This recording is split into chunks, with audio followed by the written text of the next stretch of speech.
Welcome back to the Paddle and Fin Podcast Network. We're brought to you by Pelican, built tough for all situations. Go to pelican.com. Yak Gadget, for all your fine kayak fishing accessory needs. Go to yakgadget.com. Eastport Marina, on the beautiful shores of Dale Hollow Lake. For all your lodging, kayaking, and fishing needs, go to eastport.info. Now let's get this show started. Hey everybody, welcome back to the Reel Down on Paddle and Fin. With me, Jimmy's having WVKA, can't get their power going tonight, so Jimmy's without power, so I'm lucky enough to have my guest host here, Armando Salah. Man, how you doing, bud? Pretty good, man. Pleasure to be here. Try to fill in Jimmy's shoes as best I can. So thank you for having me, though. Yeah, man, I always appreciate it whenever you come on. But yeah, tell everybody about your show first, if they don't know. Okay, so yeah, Bass Kayak and Beers, man. This show, when is this show episode? Wednesday. Wednesday. Yeah. So yeah, tomorrow. So yeah, if you don't know me, my name is Armando Sola. I'm the host of the Bass Kayak and Beers podcast.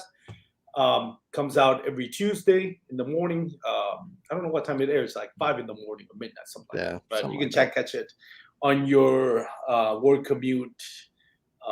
Catch it this week if you're interested in listening.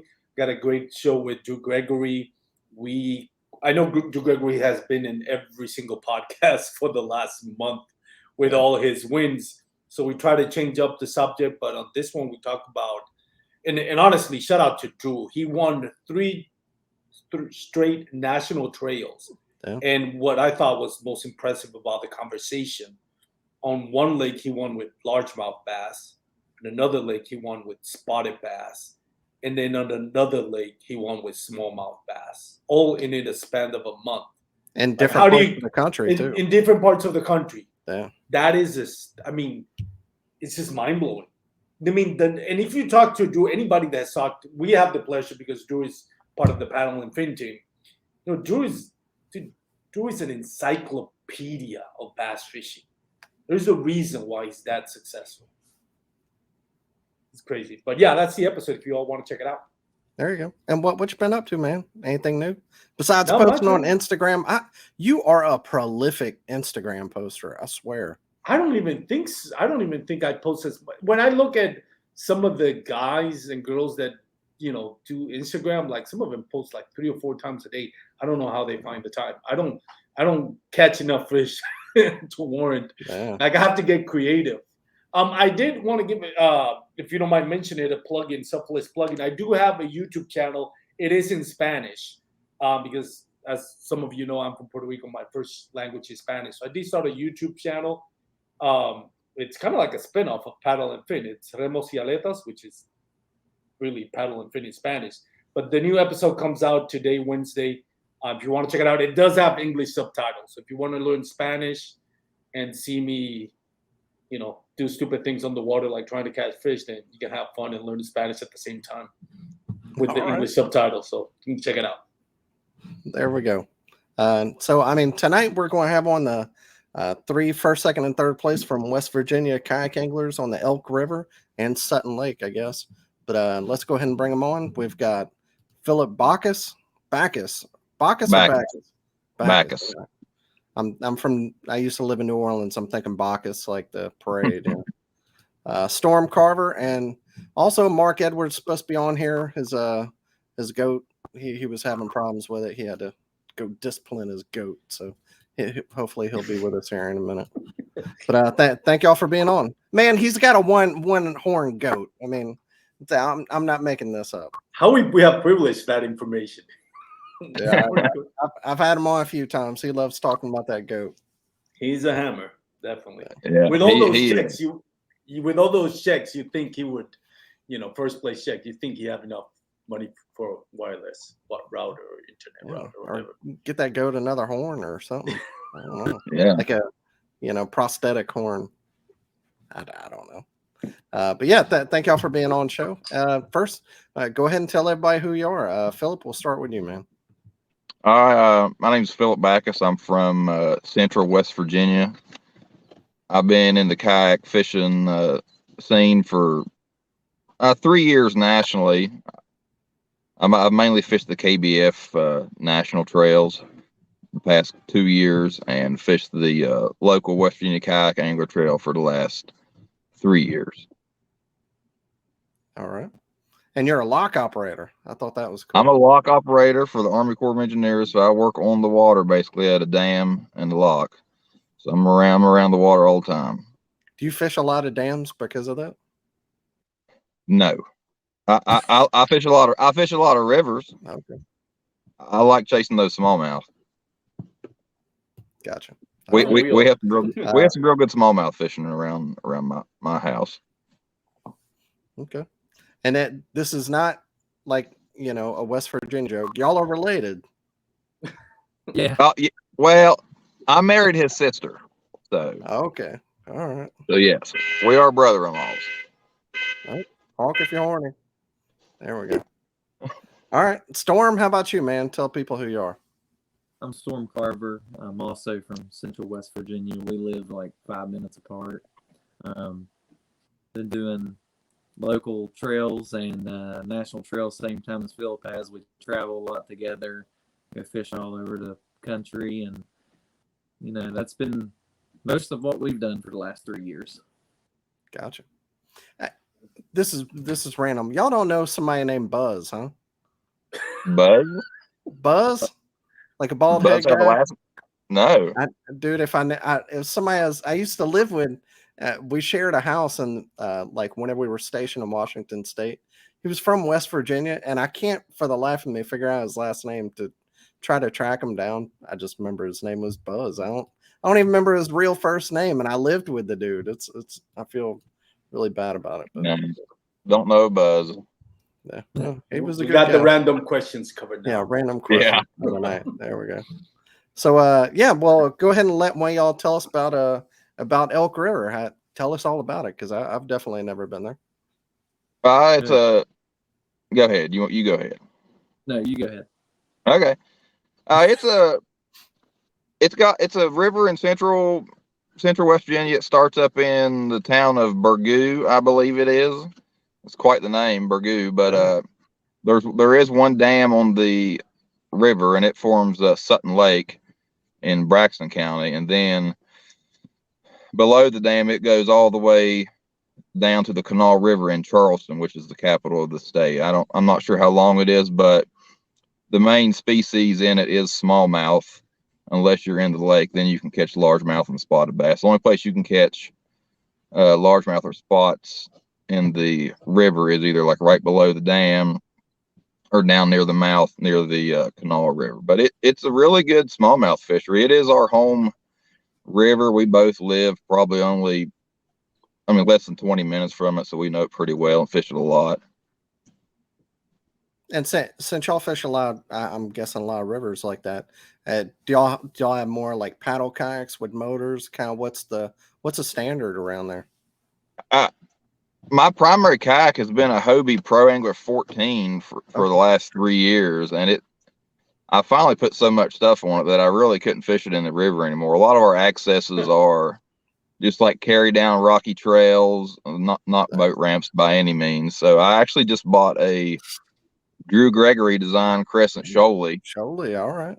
Yeah, and that's what I fished this last term out of. It was the first time I was even out on it with a motor. I put a Torpedo on it, power pole, but it did well until I flipped it. But we'll get into that later. All right. Well, there goes the Shoaly being undefeated now. Well, it was undefeated with Drew Gregory until now, Philip. But hey, second place is not bad at all. Yeah, I was close. I thought I had it, but I knew there was one or two guys that could beat me, and one of them did. Well, heck, I'll go ahead and go over the numbers here. Mark, and it's 5 fish limit. Mark had a 90 3/4 with a 20 1/4 big fish. Philip, you had 84 3/4 with a. It looks like your big was 18. And then Storm, you had 75 1/2 with your biggest being 16. But a lot of people. I'm getting text here. Sorry about that. but you had 47 people, 196 fish were caught. Right. I mean, it looks like it was fairly tough. I mean, a lot of people, after the top 5, it was below 70. Number 6, it went down to 68. So, a lot of small limits out there. Most of our local tournaments, if you get in the mid upper 70s, you got a legit shot at winning. We don't have the greatest fisheries in the state. You can catch a lot of numbers, but we just don't have a lot of big fish. But I mean, if you get above 80 and especially 90, it's almost unheard of for a local tournament. So you pretty much think 84 and a half, 83, 84 and 3/4, like, I'm coming in a winner, boys. I thought I had it. I was strutting pretty high. I thought I had it, but Mark did really well. He did really well. Yeah, he's not here. We're messing with him, but yeah. But I mean, he's had a heck of a year. He's great angler. 90 inches on that lake is a crazy limit. It's a really, really, really good limit. Yeah, definitely. All right, so y'all live there. So did you get to pre-fish any, or is this somewhere you just know so good that that's you kind of got your spots? Yeah, I didn't pre-fish. This is only the second time all year that I've even fished in West Virginia. I've just fished. I fished national tournaments, and then work and my kids and stuff. I haven't got to fish locally hardly any.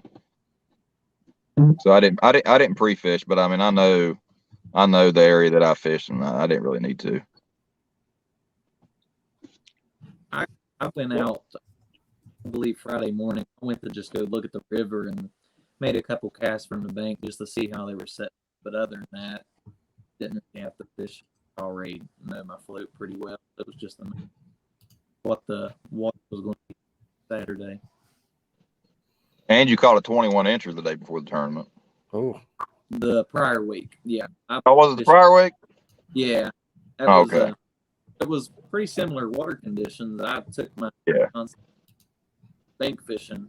They'd been wanting to go, and our second stop of the evening, I crushed a 21 incher on a grass line, and that's probably my second biggest smallmouth I've caught now.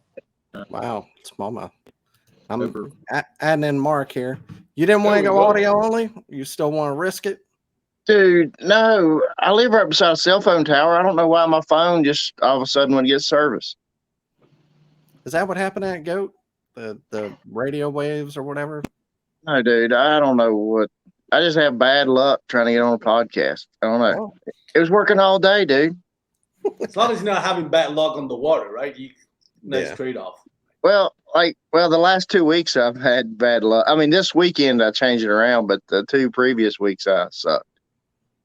All right. I know we've had you on before. Oh, what was that, Storm? I said, you know how these old people are with their technology. Oh. We've had you on show before, but tell everybody who you are, Mark. I'm never good at this stuff. But anyway, I'm Mark Edwards from Pipes in West Virginia, and I kayak fish. There you go. What do you do for a living? I fish. Okay. Hashtag PKA. Hey, with all the first place you're getting, what is it, 4 first place this year already? That's enough to make a living, at least for the first few months, right? No, not with these gas prices. No. That's true. Did you get to pre-fish any, Mark? I don't pre-fish anymore. I personally don't like it. Oh, okay. No, I mean, you got to fish for the conditions, man, up here change so much. I mean, like the rain, and me and we actually got team deals too. You know what I'm saying? Like, so me and my team partner, he loves to float, and he does really good on rivers. I mean, he's one of the best in the state as far as river fishermen go. And I kind of wanted to float too, but I like it under normal conditions or something. You know what I'm saying? But it rained, and the Elk River's so odd that it will take so much water and raise so fast and then just drop right back off. It's what is it called? Like a high mountain river or whatever. So it drops really, really fast. And then where it has the dam on it and the lake, you never know what you're going to get below the dam. You know what I'm saying? It's kind of crazy because Let me look. ask- Yeah, Go Go ahead. Sorry. And whenever Philip's having a bad day, he just says, "Hey guys, turn on them turbines. I need some help down here." Well, see, we looked that morning. Blaine called me. He didn't come up, and I slept in my truck. I sleep in my truck a lot, and he called and woke me up, and he was driving up, and I was going to take him up above the lake and do a float. And usually that float wins every tournament, but it has a really, really bad rapid. And at a certain flow, he didn't want to do it. So he told me he didn't want to do it with that much water. And we were looking, and like, it's about 20, 30 miles below the dam. The water was actually good, as far as flow charts. You just look at flow charts in different areas, and the water level there was great, but you had so much water just coming out of the dam that hadn't got there yet, and you never know when it's going to get there. Unless you drove beside the river and looked at it or something. Let me ask you this, Mark. You don't pre-fish since when did you stop pre-fishing, and how has it either, I'm assuming, improved, judging by the results we got this year, improve your game on the water? Well, actually, we got another club. There's 3 clubs in West Virginia, and one club doesn't allow pre-fishing. It's like a week off limits. All right. And I actually do really, really good in that club ever since I've fished them. I really do really good in that club, but it's because you just show up and fish. You know what I'm saying? You fish condition, and 2, the fishing is so much better. Like, most of the waters in West Virginia is small anyway, and I've been fishing, it's kayak fishing for 5 years. But really, what got me into it is I started fishing a bunch of water that I never fished before, and that's why I like to travel. I like fishing water that I've never fished. And So, but now we've all fished it, some of these places, a handful of times. I just tournament fished it. I've just never fun fished it or anything. So on a lake that you've never been before, would you don't pre-fish it for the tournament, or would you make an exception on a lake? We have one lake. It's called Mud River Lake, and I fished it 3 times. And we're we had a river tournament about 5 years ago get canceled. And for some reason, that was the only lake in the state that didn't get blowed out. So we moved it there. And I finished like 12th, and I never even seen the water before. And that was out of 100 and some people. And then we fished it twice last year with 2 different clubs, and I won both tournaments. And I never been there except that one other time. And a lot of it's you just got to fish, for that day. You just got to figure it out. So you're not worried. You're not fishing any past or any history so I carry a lot of rods, and I change up a lot. And if I don't get bit with something pretty fast, I switch up. Do you pre-fish in national tournaments? Yeah. National tournaments, okay. I pre-fish as much as I can. Yeah. Gotcha. All right. So it's totally different, I think, in a national tournament where the lakes are so much bigger. Yeah. I don't know. It seems like if I get, like, the last one I fished, I really got on something good on Wednesday, and then the water dropped so much that I was still I was looking all over the lake, but I kind of depended on that on Wednesday, even though I knew the water. I didn't really find much else, so I was kind of stuck with that anyways. But I don't know. Like, it seems like 2 days is probably right for me now. Not that I have the most nationals. I do really well at home, but whenever I go on a road, I don't do that well. So I don't know, what the right number. I think maybe it's 2 days for me now. That's what I'm gonna go for next year. Well, Florida this year, I've never been to Harris Chain, but I watch every live I can. Yeah. I'm a fishing nut fan, So I watched a lot of videos up prior to it, and there's an old FLW tour, the Big 5 or whatever they call themselves now, Major League Fishing.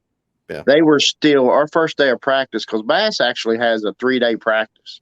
It's off limits before then, and I really like that. I wish everyone would go to that.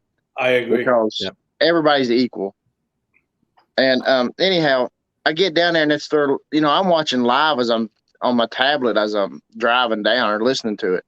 And then I get down there and I'm at the most accessible ramp. I mean, we're right beside the main road, right in the town of, what is that town? It was almost at Venetia Gardens at the weigh-in. Actually, I went and drove by there. Tavares or Leesburg? Leesburg. Yeah. And I went to Venetia Gardens, and there was like only 2 pros there that put in there, and I thought it was kind of weird. You'd think the top 10 guys would take off there. But anyway, there's another ramp right beside the main road that wasn't 2 miles away. So I drove there, and I put in, and I found the winning fish in that tournament 200 yards from the boat ramp. Huh.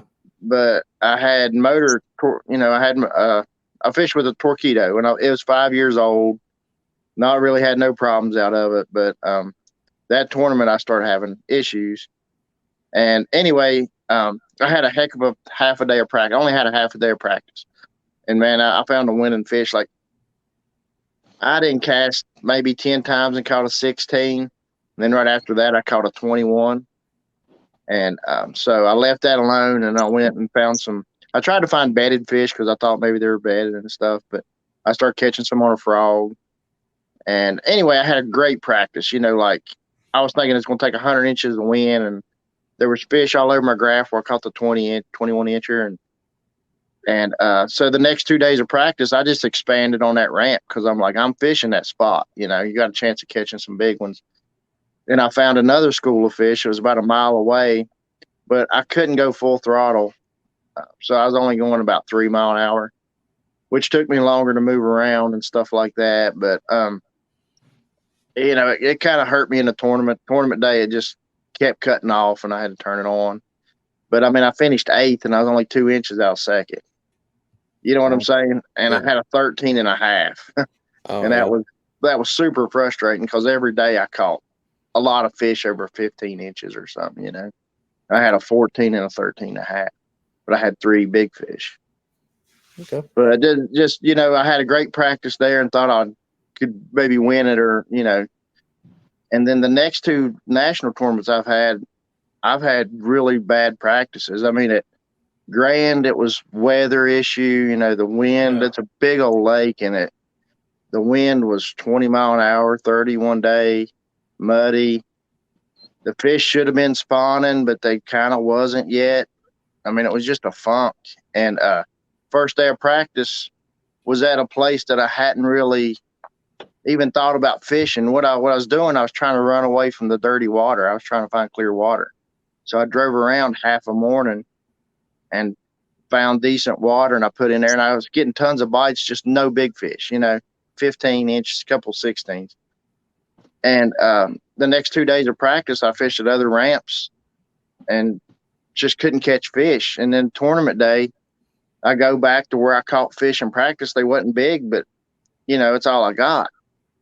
And I happened to catch 2 big fish. I mean, I caught fish on them 2 docks in practice, and they were probably the males. And then tournament day, I went back, and, I mean, it was crazy. I caught like a 16 on the 1 dock. I was catching them off a brush hog, and I caught that one on a brush hog in practice. And I got to that dock, and I said, I'm not going to throw a brush hog in there. It's been 3 days since I've been there, so maybe that fish will bite again. You never know. So I threw a shaky head over there and got a bite, and it happened to be a female. So I threw around, I cast a few more times around the dock, didn't get any more bites, but it was right at 18 incher or something. And then I go to the next dock and cast on the same place on the next dock and catch a 19 incher. And everybody struggled at that tournament except Drew Gregory, which he's been on another level. He's Drew. Yeah. But I had bad practices, but then tournament days I've been able to catch them. Just the sizes. The size has been really good. Yeah. So kind of out of your control. Storm, let's talk about your tournament, man. Yeah, like Mark said, where our waterways are small, especially with a lot of rain, because the weekend prior, I fished the Bass Nation of West Virginia tournament on the elk as well. And water levels were kind of similar, but the water had fluctuated from storms like so much in that week and a half time period. Like it'd be up for 2 or 3 days, about 3 or 4 feet, come back down and start clearing. Storms would hit again and flux again. So like Friday, river was actually looking pretty decent. Just a little bit of stain, nothing too bad. And up probably about a foot. It was perfect. Just about the same exact as I fished the weekend before. And I won the Bass Nation event on the elk plus 77.25, I think, the week prior. So I figured I could at least replicate that and maybe pick up another big bite or two. And I tried to time up the flows for where they let out the dam. They were letting out 1,000 on Friday, and we had a massive thunder shower come through, and they ended up cranking up outflow like 2 or 3 hours later, like 2,000. So they doubled their out 2 hours. So where I was fishing is far enough downriver that normally you can beat it. And normally with rising water, it's really good, but where that water's been up and down so much on the elk, they don't respond to it as quick sometimes. So we were driving up that morning, and I decided to launch probably about 6 miles below where I was originally going to put in, because I was like, I was looking at the gauges, and that water would be getting there about the time the tournament would start. And I was like, you know what? I'd rather just fish what they've been accustomed to for about a day and a half now and run with it instead of fishing them while they're rising. So put in, I catch, a couple 12s right off the bat. Most of our fish, like Philip said, they're smaller. You catch plenty of numbers, but they're going to be cookie cutters. So like 12 to 14-inch tournaments here, actually pretty decent for tournaments. But about 30 minutes in, I catch at 16. And I was like, okay. All right. It's going to be a good day. It's going to be a good day. And, started into the next stretch, that's normally really good.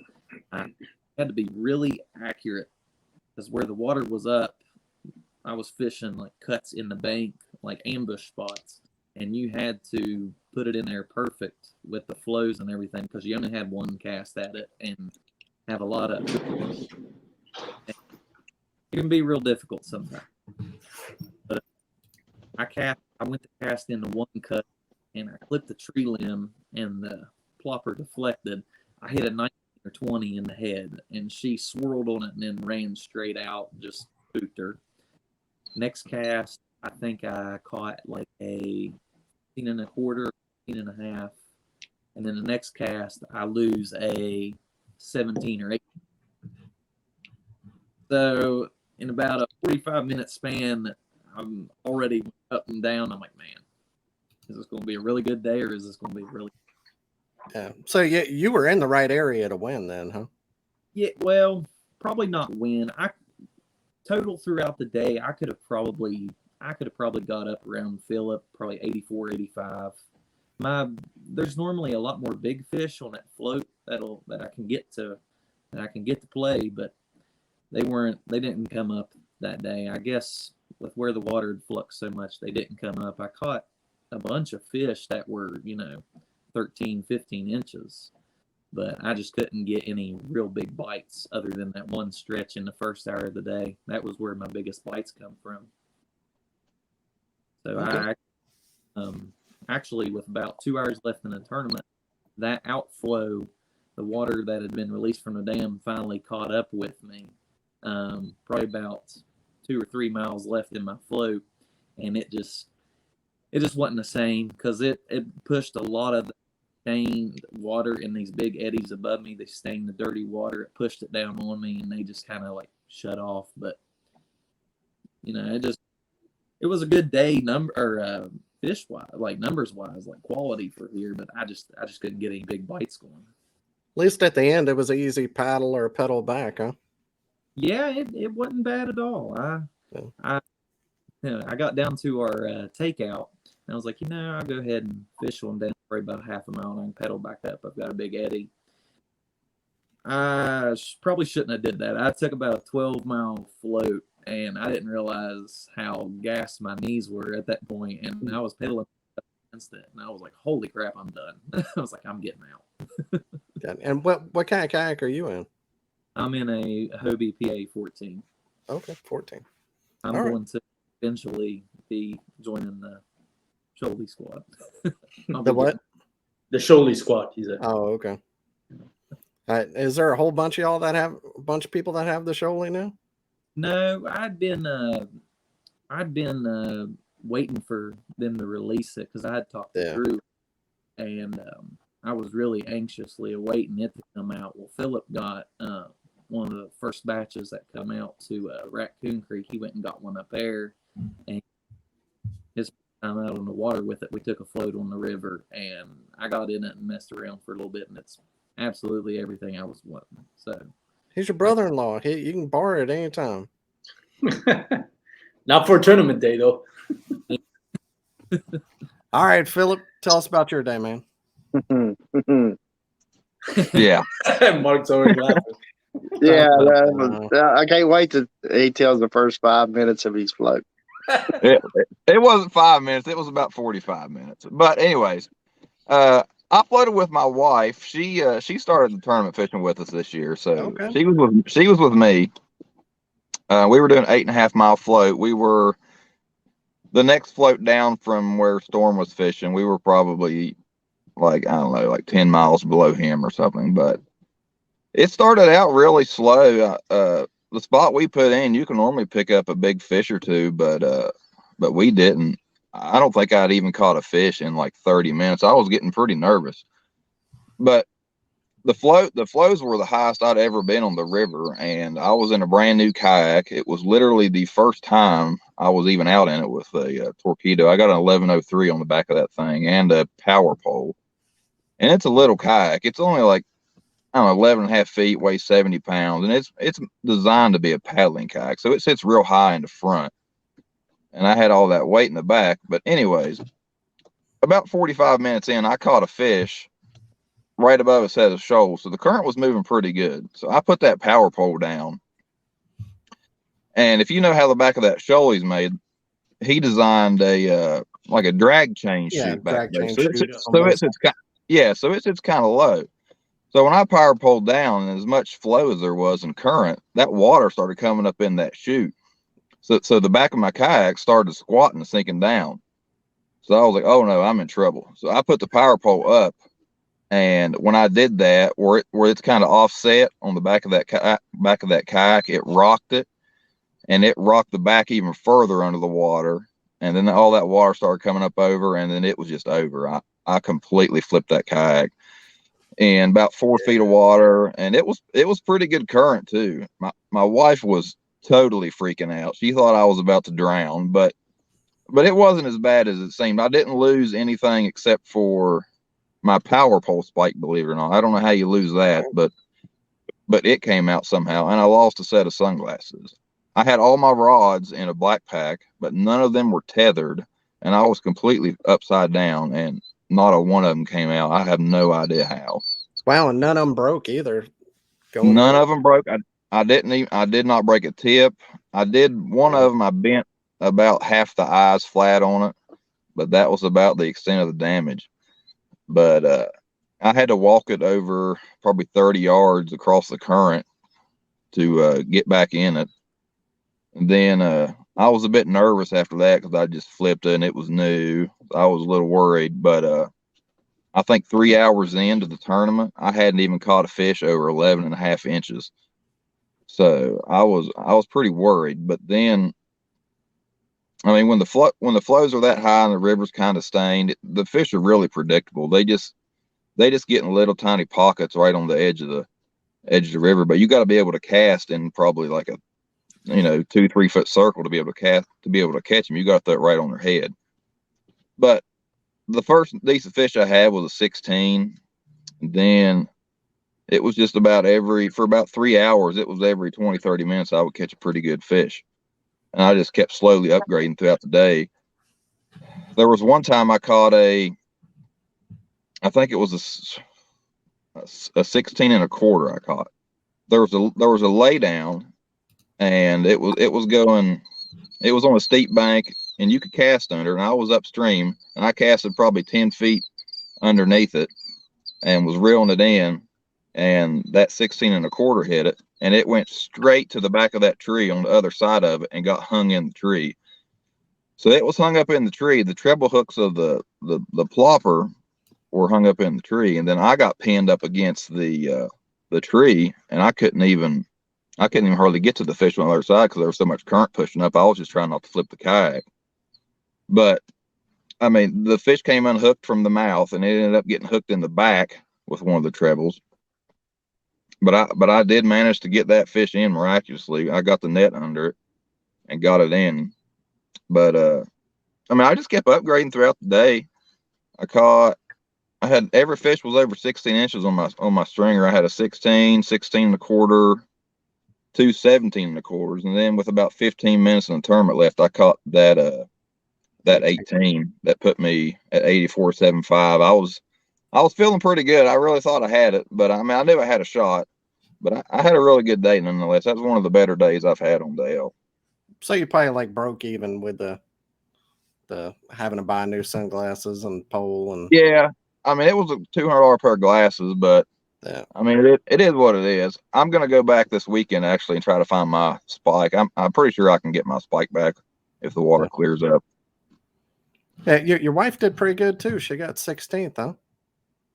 She had a really bad day. She's not used to that kind of flows and that water condition. She's the Ned rig specialist, and it's hard to fish a Ned rig in that stained of water. She did lose one really big fish, like probably a 19 or 20 inch that would have put her, I think, maybe 6, 7 or something like that.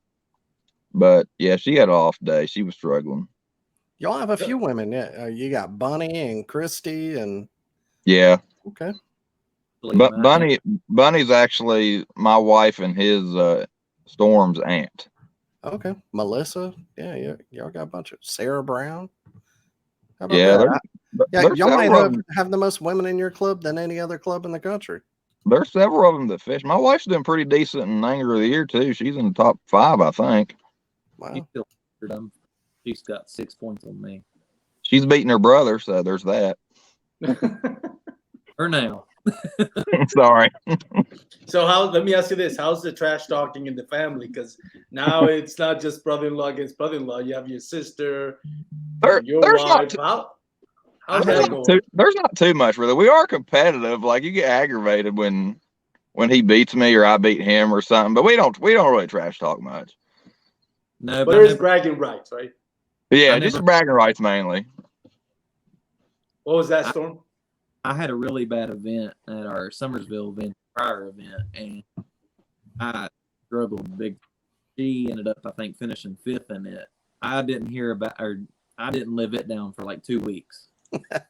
So, go ahead. Whoever finishes first and whoever finishes last, is that coming up on Thanksgiving dinner?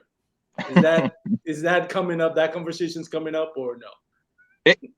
Yeah, probably. It gets brought up more than once throughout the year, especially by our buddies. Yeah, I was gonna say I'll probably rub it in. I was like, the girls beat y'all. Yeah. Oh, definitely. All right, Mark. How about you, man? Well, I chose to fish a lake because that river was bouncing up and down so much, and I just made up my mind Friday that I was going to. I just put my lake boat on the truck, and I told my partner that I was just going to fish a lake, and it was a spot that we previously fished a couple of times, and then that morning he actually talked himself out of floating, so we both went to the same ramp, and I just, with all that mud coming into the river, and I've never fished up that way before, I thought, why not? You know what I'm saying? Because the lake's not very good normally. I mean, it's got like a lot of spotted bass in it. And the times I fished before is a club that had a 3 fish limit. And I caught like several 14s and 15-inch fish, but I've only seen a few that was over that. You know what I'm saying? I've never seen no big fish in there. But it was probably more like the secure choice, I guess. You know? Yeah. Because I was just wanting a top 10. I was just wanting to survive. You know what I'm saying? Yeah. That's what I went survival mode. And I don't like the idea of flipping. I flipped on the river one time and lost a bunch of tack on. Now, when the river gets blowed out, I just don't like that. So I decided to go up with that mud coming in because it's a clear lake. I mean, at the dam end, you can see 20 foot, no joke. It's like super, super clear.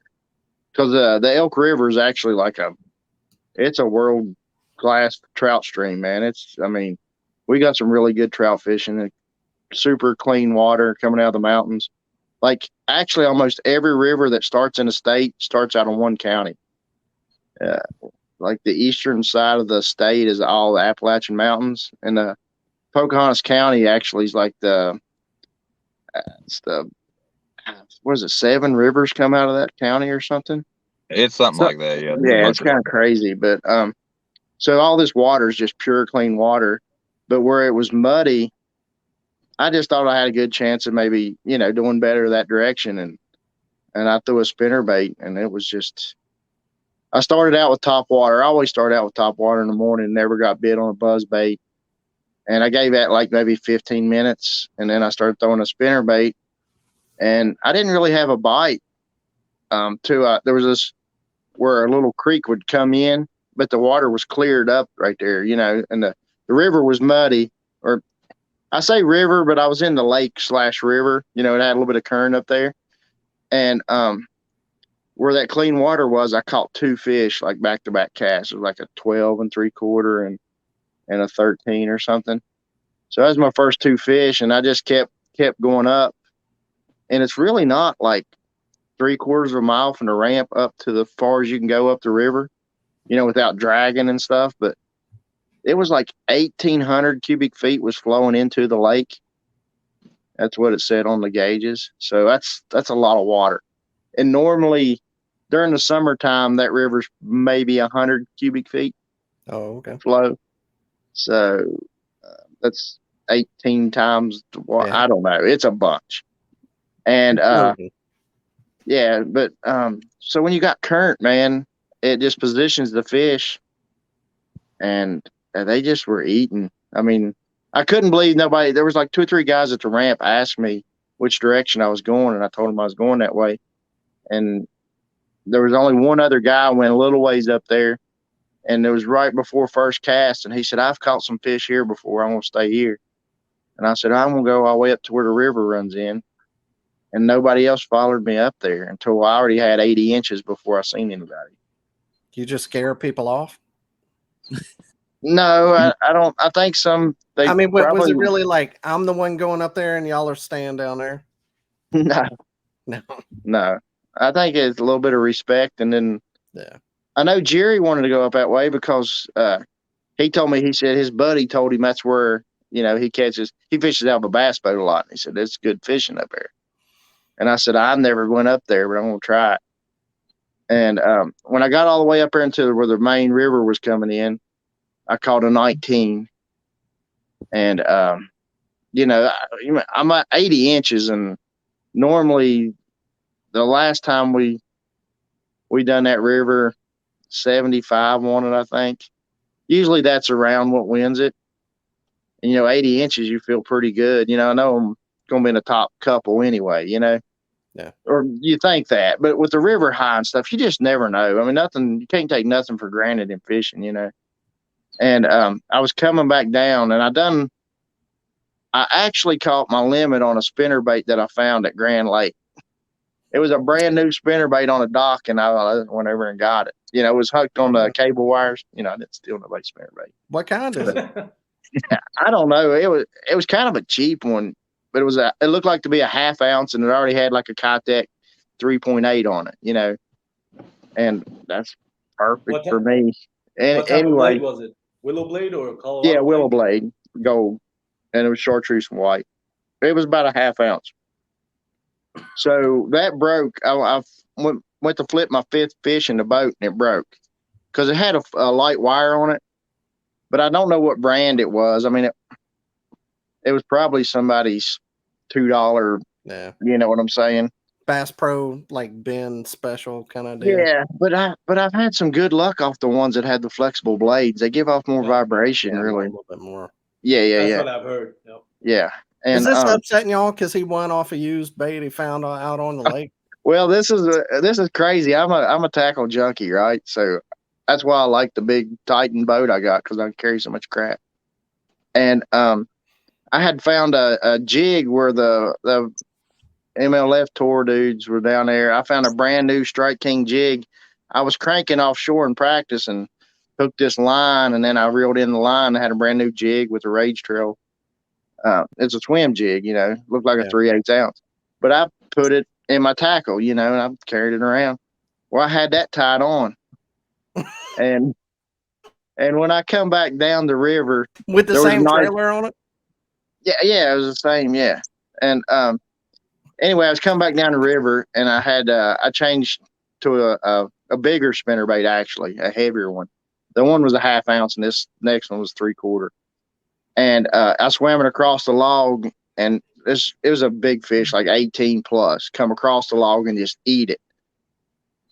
And I had just tied that thing on not too long ago, and I guess I just didn't get the knot tight. It's just totally bad execution of tying a knot, man. And like when I set the hook, it didn't even feel like my line got tight, and it just was like lint. And I'm like, that's just crazy. You know what I'm saying? Yeah. So that was a 3 or 4 inch upgrade. What kind of knot are you tying? I'm a nut. I tie tons of different knots. Oh, okay. Yeah, that was a trilene knot. I just didn't get it tight. I can't do a trilene knot. I don't know why. Could never get it right. It's actually one of the strongest knots. That's what I understood, but I don't. Yeah, but you got to pull it tight, man. You got to cinch it down, and it was almost all the way down, and I just bit it, and it's like, eh. And you hate fluorocarbon, don't you? You have mono? Yeah, it's mono. Yeah, I had a 15-pound mono line. What's up, old man? All right. And then some big game. No, I used to use big game. No, Iser line. I like Iser line. Y'all probably ain't never heard of that. No, I ain't never heard of that. That's some Dean West Virginia Rojas stuff? used to be sponsored by Iser line. It's some of the best line, actually. Who's that? Who did? The Dean. Oh, okay. Rojas.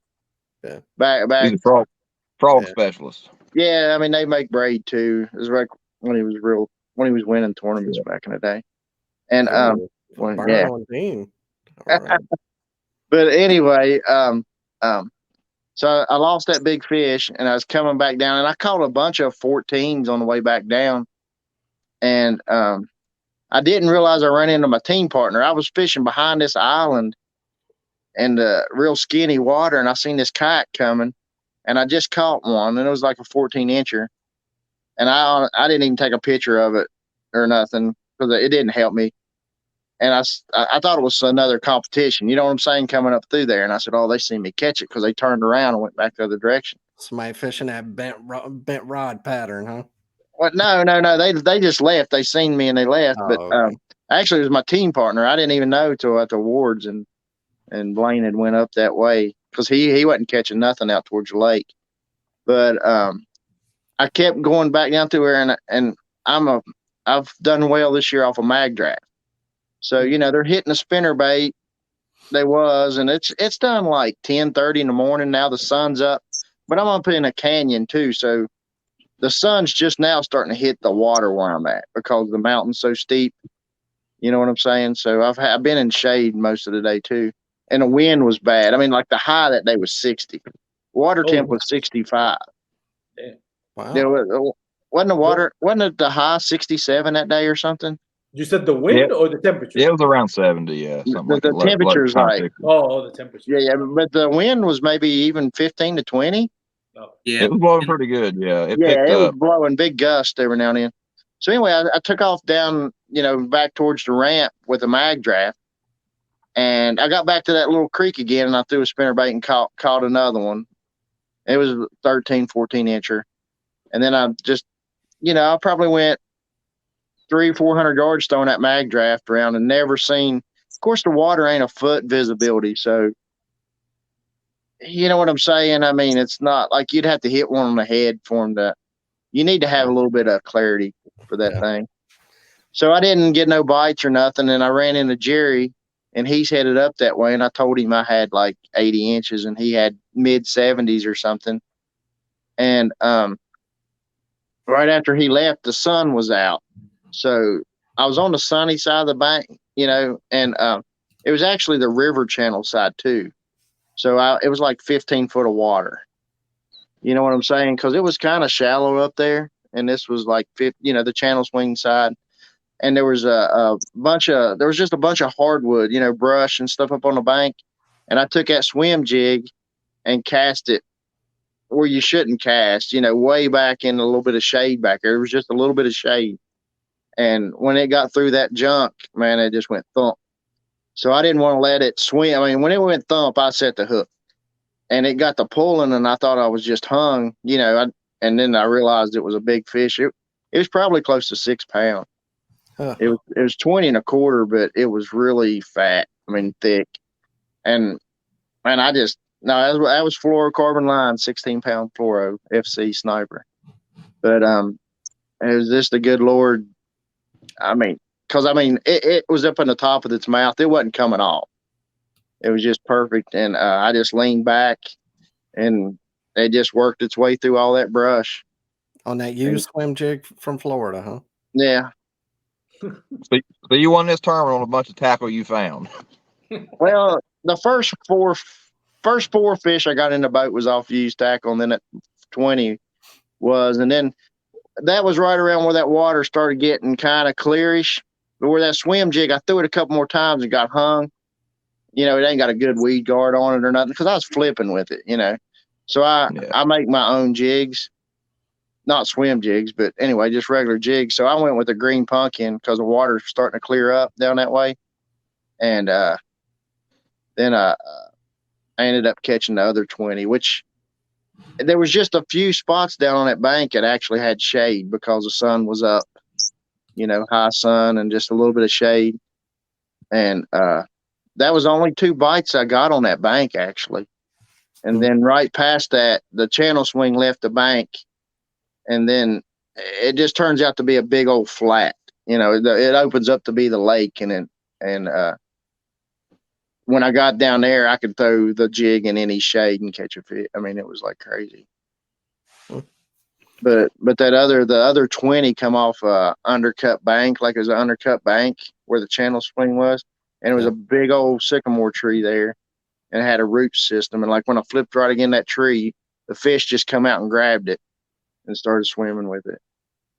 But I didn't realize it was 20 inches because I needed to start GoProing, videoing. Man, my net job on that thing was horrible. I mean, it was awful. I couldn't get it in the net. I mean, I had it right there at the boat, and I'm fumbling around. It went all the way around my net. I couldn't get it in there, and I just grab a line and flip it. And then I realized, I barely had it hooked. Barely had it hooked. Which mag draft do you throw? The freestyle or the yeah, because I like the freestyle way better. Yeah, the line through. I've had quite a bit of experience with them for a few years, and like me and Casey Reed fished as a big bass splash deal on Smith Mountain Lake or whatever, where you win a boat. Native deal. No, boat, bass boat. Oh, okay.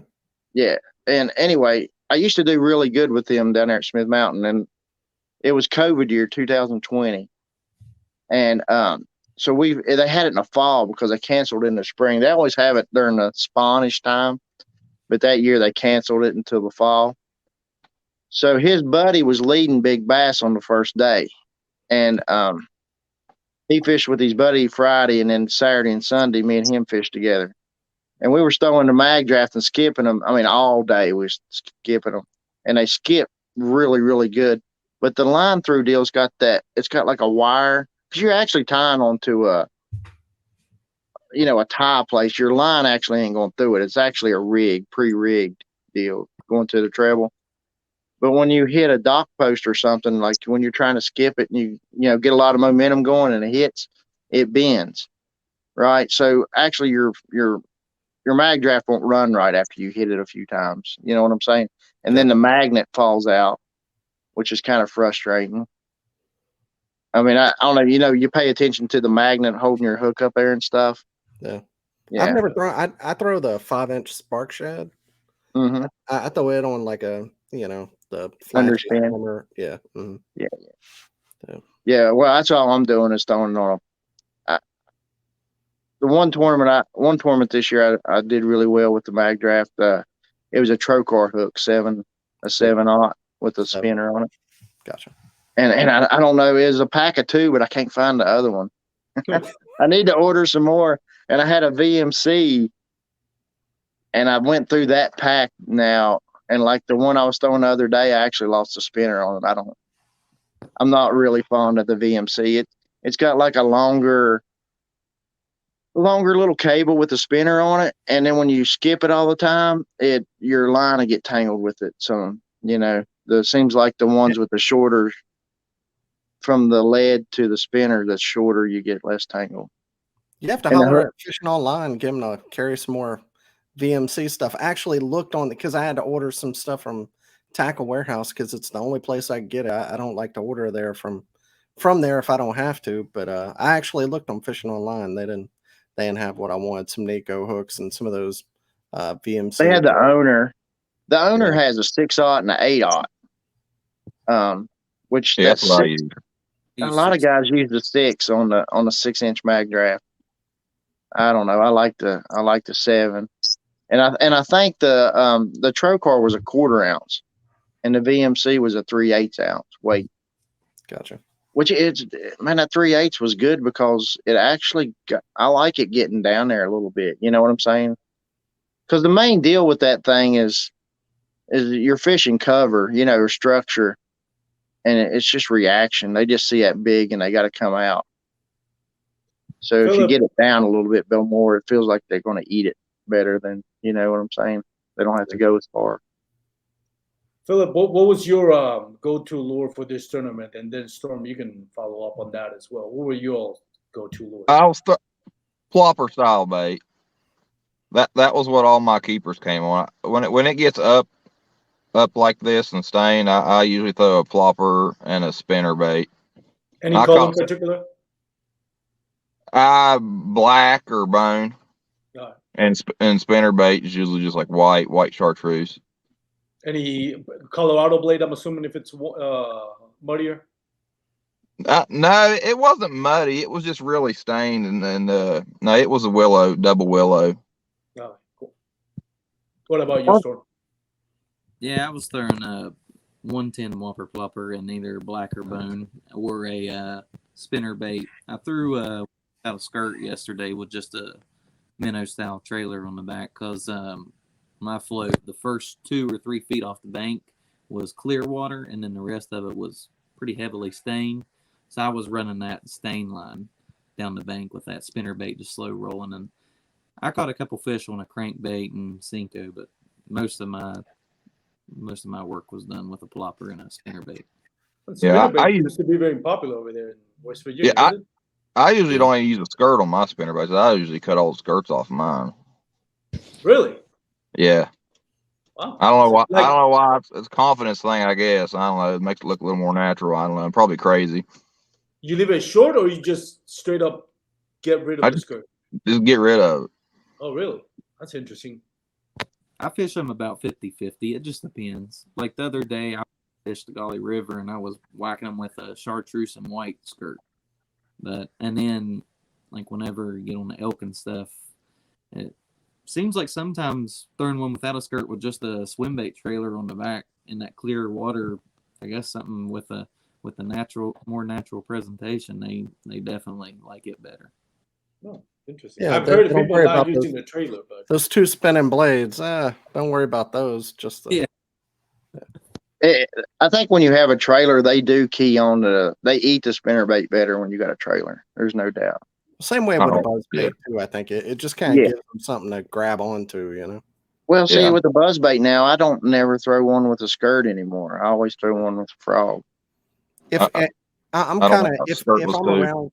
I'm around cover, like more open water, I'll throw the skirted one. And if I'm around grass or a lot of cover, I go with a buzz toad kind of deal. Yeah, but I heard a guy say, when they get their mouth on it and it's the rubber, they actually hold on to it better. Because I never use a trailer hook, with the toad, Yeah, I don't know. and Was the that, hookup's was that really Jacob good Wheeler? with it. Nah, I don't know if it's him or not. It was Wheeler. That's interesting. I've gone since this year. This year I started just going with a trailer hook, but no trailer. But I've gotten, even with the trailer hook, I've gotten a lot of short strike. Just this past 2 weeks, I've been hitting up a lake, and I've gotten so many short strike. I'm like, I have a trailer hook. Why am I getting? The whole point of a trailer hook is to get those short strike. But even with that, so it might Not be like something to that plastic, feeling. a big plug, but that X-Zone 3.5 swammer, it works really good for that. Yeah, and you know what I started using, and I found a lot of success, the Horty Toad on a spinning light setup, just with the 4/0 hook, and it's killing it. I mean, Over top of grass. on top of Yeah. grass, it's killing Yeah, it because yeah. I think a lot of times it could be too noisy, or Yes.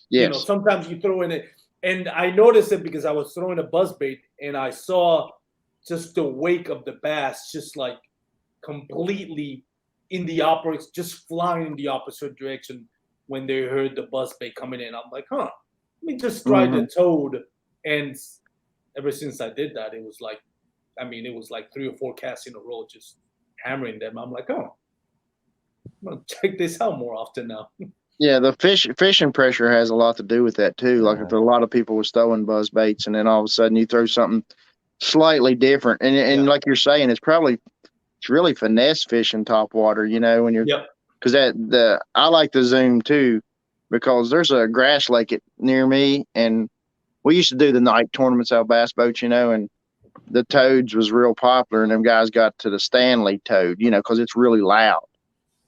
And everybody got to throwing them, and I just kept throwing the zoom, and I thought I did better than they did, because it was something more different. Yeah, and it was more finessey. I throw that a lot. The top toad. That's probably my favorite frog now. Yeah. That top toad sounds like it's almost like a weedless whopper plopper with how noisy it is. Yeah. It kills on Gunnersville. Just saying. Mm-hmm. Trust me, I know. And when we was talking about spinnerbaits there earlier, and the standard written in the book, when it's really, really dirty water, you want to throw Colorado blade and the Indiana blade or something. But I really think speed has a lot to do with it when it's summertime, even though it's dirty.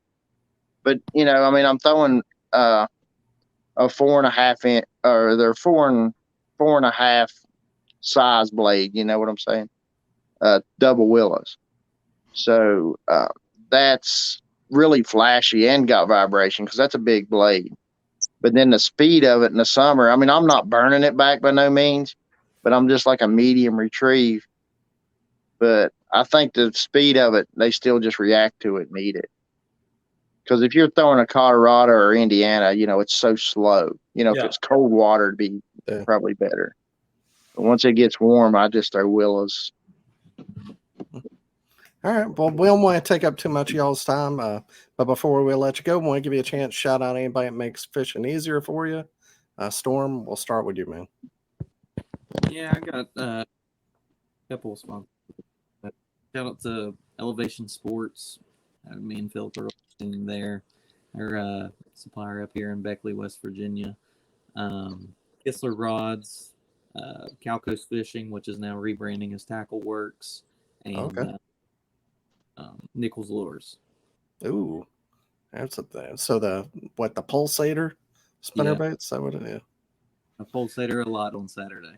They have like a new trailer, looks like a Menace. Yeah, it's called a Flapjack. It's very similar to a Menace. I don't have any yet. I'm going to be getting some to try real soon for chatterbaits and spinnerbaits. Yeah, I saw that coming out. I thought it was going to look really good, because I like they have good spoons, and Nichols has a bunch of good baits, jigs. They're quality. Yeah. Mm-hmm. Yeah, I like their buzz baits a lot too. I've never used one. There we go. All right. Well, Philip, how about you, man? Just shout out to Elevation Sports. I'm on their fishing team. They help out with gear and stuff like that. That's about the only deal I have going on, really. Cool. And Mark? I'd like to thank Fishing Online, Dakota Lithium Batteries, and Native Watercraft. Cool. And All right. Well, it's nice to have people supporting you, when you're doing this. It really is. that's right. Well, we appreciate y'all being on. Yeah, Congratulations. thank you guys. Yeah. Thank you. Good luck the rest of the year. Hey, thanks for having us on. Sorry I was Appreciate late. No, you're good. Later, guys. All right, later. Thank you for coming on, guys. Hey.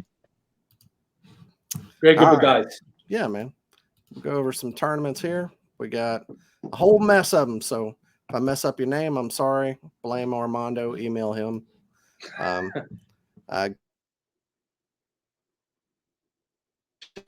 Sturgeon Bay up in Wisconsin, 27 anglers, 5 fish limit. Todd Martins won that with 98.5. Dang. Second, Joseph Palmer with 95.5, and Justin Olson with 94.5. Mid-Atlantic MAKBF stop 3, Conowingo Reservoir in Pennsylvania.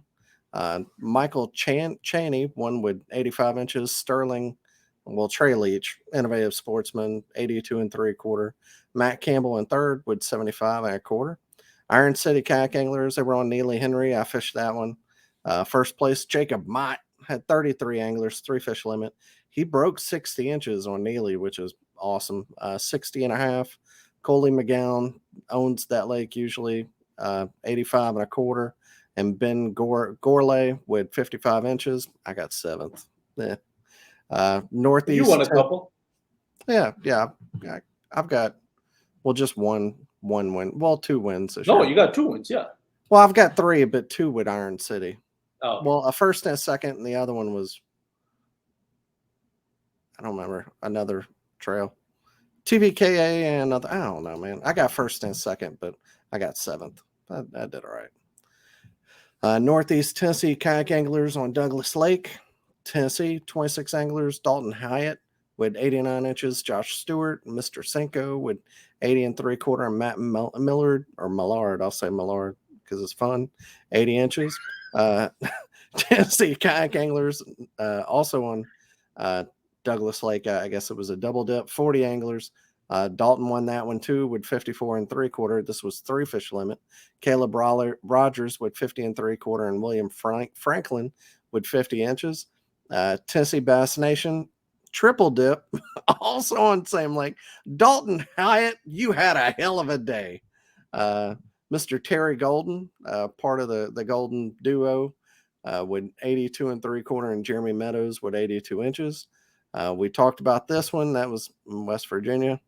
And Natural State Kayak Anglers, they were on Harris Break Lake in Arkansas.